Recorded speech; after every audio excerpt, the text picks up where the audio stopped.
to anybody that's on YouTube.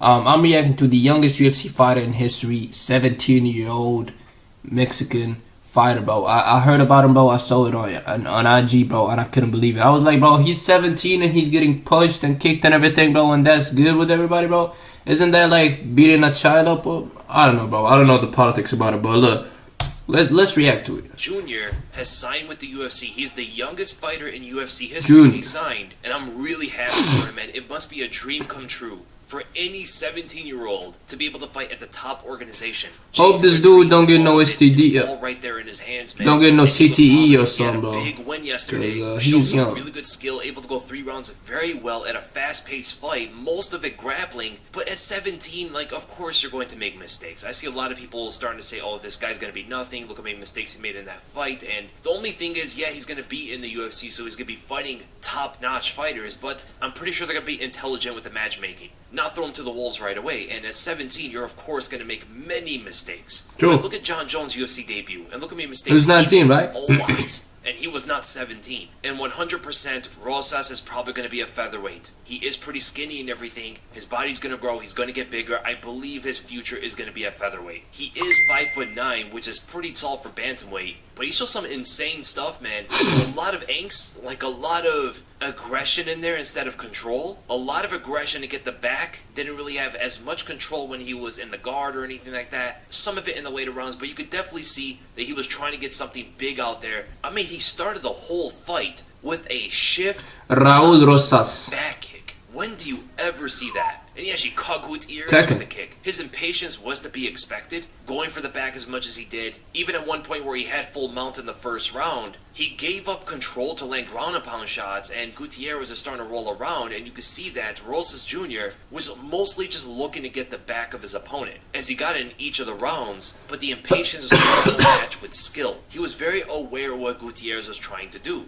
For an example, he got him in that knee bar when Gutierrez always looked to stand up. Whenever Rosas Jr. got his back, Gutierrez was looking to stand, and that knee bar countered it completely. And it looked pretty deep, but didn't have the leg fully extended, but you could definitely see that Gutierrez was in some pain. And I have to talk about the flexibility.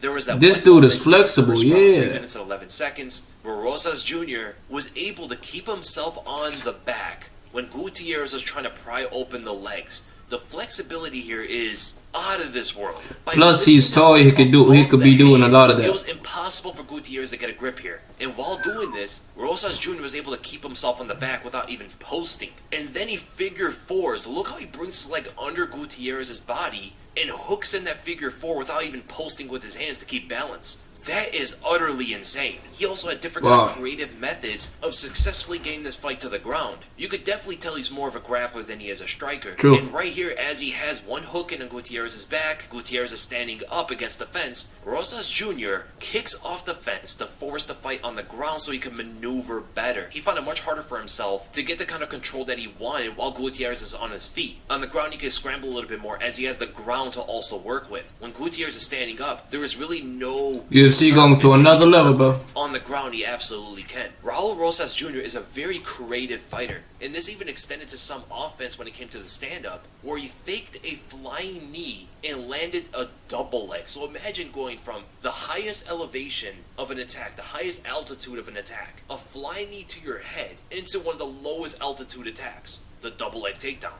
The ability to pull this off in a fight is insane.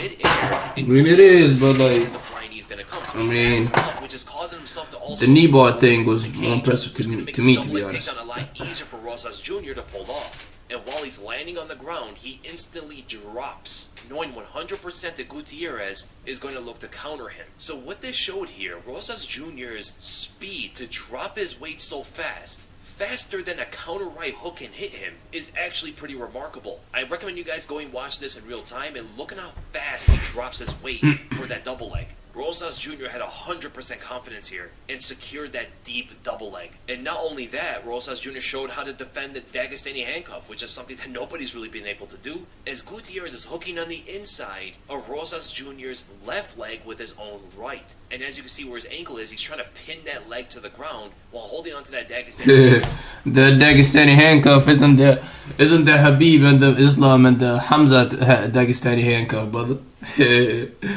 the Habib Dagestani handcuff isn't the Mando Guetri's Dagestani handcuff, brother. Trying to land ground and pound shots as well. What Rosas Jr. here does to counter this is he kicks up his leg, but you can't just kick it up without using momentum. So he needed momentum in order to do that. What he does is he tucks in Gutierrez's left arm, drives the top of his head into the mat, so now his whole body is falling forward. Bro is playing.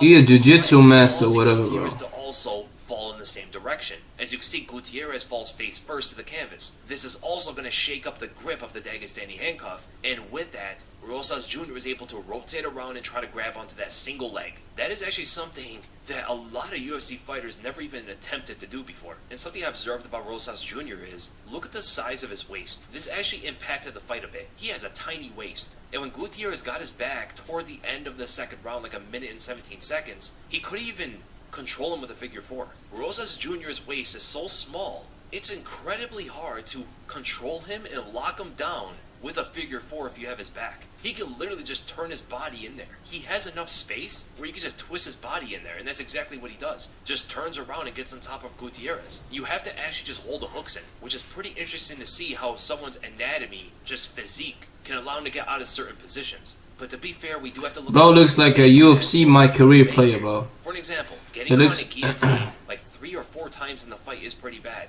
and a couple of those were pretty close on him. I don't know if he wrestled in high school or anything like that. I don't know if that's what he generally goes to, because his takedowns are pretty nice and definitely show some wrestling instincts in there. For an example, giving up his neck when he goes in for takedowns, giving up his neck when he's trying to scramble on the ground, or even giving up his back by going to his base, and that allowed Gutierrez to ultimately get his back in the second round. There are definitely some wrestling instincts here that are going to need to die out, but he always has the ability to improvise. For an example, at the end of that first round, after nearly getting caught in that guillotine for what seemed like an eternity, he eventually reversed it into a Von Flue choke, and you could definitely see the squeeze on Gutierrez. He really did not like that, and perhaps got saved by the bell by an eventual Von Flue finish, because Rosas Jr. only had that Von Flue for like 3 seconds, but you could see the squeeze was pretty tight. But most of the mistakes actually came to the stand-up. Didn't really check any of the leg kicks. Gutierrez was able to punish the leg kicks whenever he wanted, but the thing was that Rosas Jr. was very aggressive, so it took away some of the kicking opportunities. And another thing is, Rosas Jr. doesn't generally keep his hands up all the time. He got countered at the beginning of that third round while throwing his own combination, not keeping his hands up while he does that. The fundamental defensive boxing skill